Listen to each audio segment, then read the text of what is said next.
It was reported that Donald Trump is concerned about possible criminal charges that not only he is facing as soon as he's out of the White House, but charges that his family may be facing as soon as they leave the White House. And I'm talking about people like Ivanka Trump, Jared Kushner, Don Jr.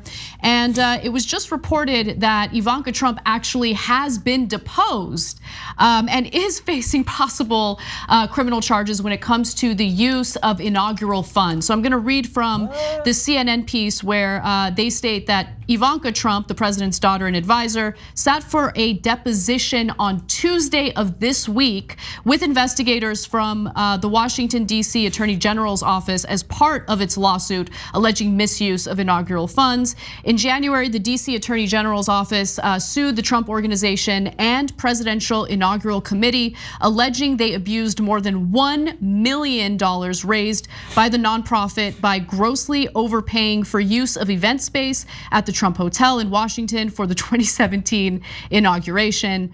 And so that is just one of the issues that's currently being investigated. So my guess is, considering that one of the big stories today is that Donald Trump is planning on preemptively pardoning his own children and possibly preemptively pardoning himself, meaning pardoning himself and his family members before any of them have even been charged with anything. That's the story that broke today, and this update about how Ivanka Trump was deposed this week makes it abundantly clear why Trump is now thinking about how he's gonna do these pardons. So I hadn't seen this because I was doing the social break, but yeah, so supposedly they paid $175,000 per day for an event space in Trump Hotel for 4 days. Come on. I don't know how much that space is worth, but I know it's not that. They definitely did that. But honestly, maybe it matters legally that this was the inaugural fund, but they've been doing that stuff at their hotels the entire time. We've reported on stories where they'll send the Secret Service to stay at some Trump hotel while he's down in Florida or whatever. And every time they do this, they jack up the price for that day. And then the price goes back down as soon as it's not the federal government paying anymore. That seems like it's just as illegal. But I don't know if this is controversial. Of all the things that he's done, when he abuses the money that's given to him, I kind of feel like even if this was made 100% explicit to every single person that gave him money for the inaugural fund, the people, like we do the stories about for his recount fund, the fact that the money doesn't actually go to the recount. I don't think any of those people care. Like, I don't think they just are waiting to have it explained to them that they're being conned. I don't think that they care that they're being conned. I think that that's part of it. Sure, I get, you're probably right. I mean, Trump loyalists always remain Trump loyalists until they're like not literally, until they're thrown under the bus in some awful way, and then they're dealing with death threats from Trump cronies and supporters. But in this case, I mean, it really doesn't matter if these donors care about being conned or whether they care about this money being misused.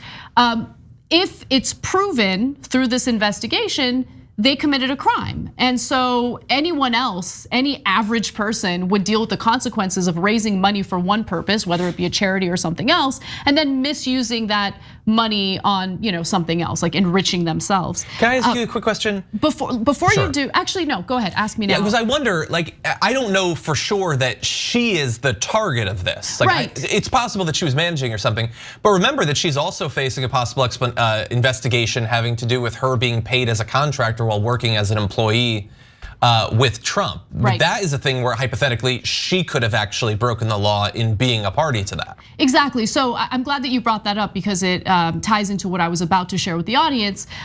We just know that she's been deposed. That doesn't mean that she's facing charges. But the point here is that there are multiple investigations into the Trump Organization, the Trump family. Remember, there's still issues involving possible tax fraud, which is a serious felony.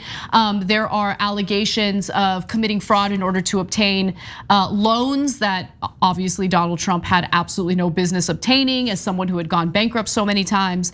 But I also want to share some details about other people who have been deposed. According to the CNN article, it's not just Ivanka Trump.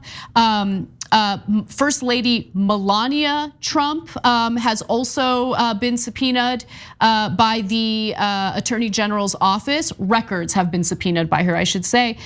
Same with Rick Gates, the former inaugural committee deputy chairman.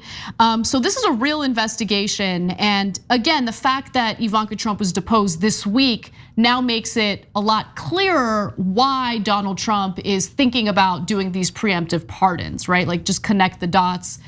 The urgency for Trump is now there, and he can't help himself. He acts irrationally and erratically. So we'll see how this plays out in the coming days. But I don't doubt for a second that he's going to attempt to pardon his family members and himself. Thanks for watching the Young Turks. Really appreciate it. Another way to show support is through YouTube memberships. You'll get to interact with us more. There's live chat emojis, badges. You've got emojis of me, Anna, John, JR. So those are super fun. But you also get playback of our exclusive member-only shows and specials right after they air. So all of that, all you gotta do is click that join button right underneath the video. Thank you.